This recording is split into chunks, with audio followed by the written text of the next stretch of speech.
So your workouts don't necessarily have to be an hour or more to get results, especially when it comes to gaining muscle and becoming more fitter. If you've been following a structured workout program for a while, then you'll just know that life gets in the way of things, whether it be from, family or work or a number of different reasons. And so what do you do when you only have, 45 minutes or 30 minutes to complete your workout session? Do you just, leave it and not do it at all? Or do you kind of restructure it to fit that time frame? And so that's what we're going to talk about in this video. Is it possible to get an effective workout in a short amount of time? By the way, if you're new here, my name is Seb, and this channel is all about keeping training very, very simple, whether it be simple workout programs, simple training exercises like doing the basic pull-ups, dips, push-ups, or just having a simple mindset and a simple approach to training in general. And so if that's something you're interested in, feel free to subscribe or stay tuned to the channel. So is it possible to get an effective workout in a very short amount of time?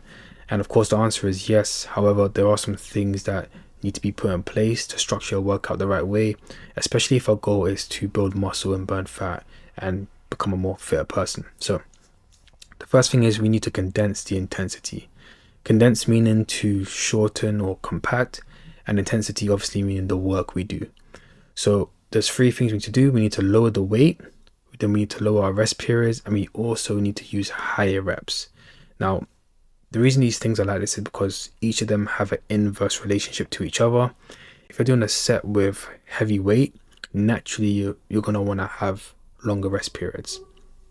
And so with this, we're going to be using shorter rest periods because obviously we have a short amount of time. And because we're using shorter rest periods, we then need to have lower weight. And with lower weight means we can then use more higher reps. And so there's a very obvious, clear inverse relationship between weight, rest periods, and reps. And so naturally, because we're playing with these variables a bit, it's going to make the workout feel a bit different. If you're used to doing 8 to 10 reps with a bit more heavier weight, maybe you do weighted pull-ups, weighted dips, and you rest for say 2 to 3 minutes, doing this type of workout is going to feel a lot more different. It's going to elevate your heart rate a bit more. It's going to require you to sweat a bit more. There's a bit of a cardiovascular element to it. You're going to be more fitter from it. And so we're trying to hit that burn and reach that high fatigue, burny type of feel in our workouts. Now, that's going to be point number one. Point number two is volume. And for volume, we're going to add more sets. Now, this is important, especially for building muscle, because volume is the key driver when it comes to hypertrophy. And so we want to make sure that we're adding those sets in. And we should be able to do that pretty easily because we're going to be going through sets a lot more quicker. Now, this doesn't mean because we're doing more sets that we don't hit high intensity. A lot of people just like to say that intensity is hidden through volume. People just kind of mask it by doing more volume and not doing as high intensity.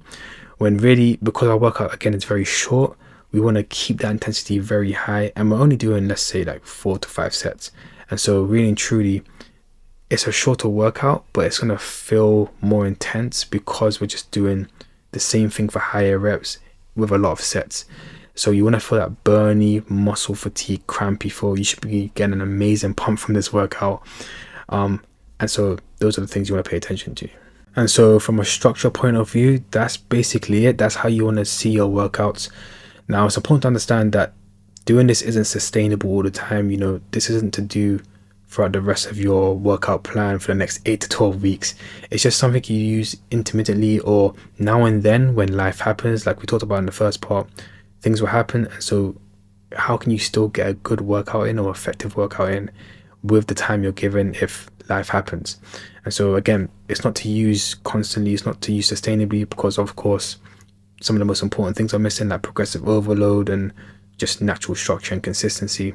And so this is just something you want to do now and then when life happens. And also I feel like this works very well when you're using basic compound bodyweight movements, which is why I preach on this channel, things like pull-ups, dips, rows, push-ups, squats. It doesn't have to be body weight necessarily, as long as you can do pretty high reps and get to that high fatigue type of burny, crampy feel with your muscles.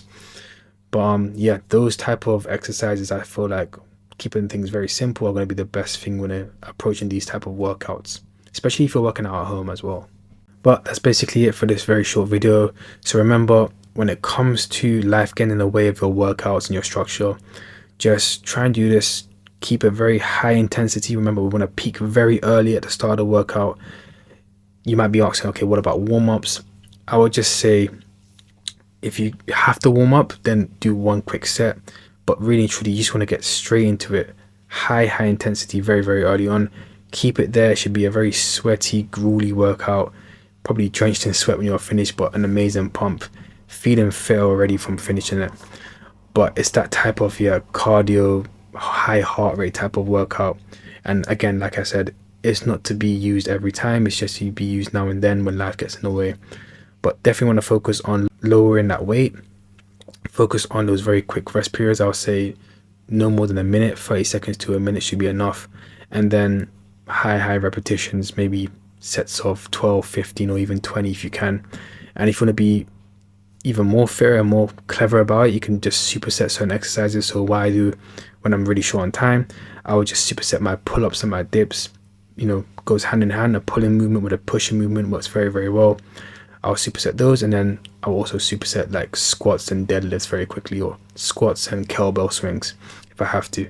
And so that's how you want to kind of approach this workout when you're very short on time. But that is it for this video. I hope this helped, and I'll see you next time.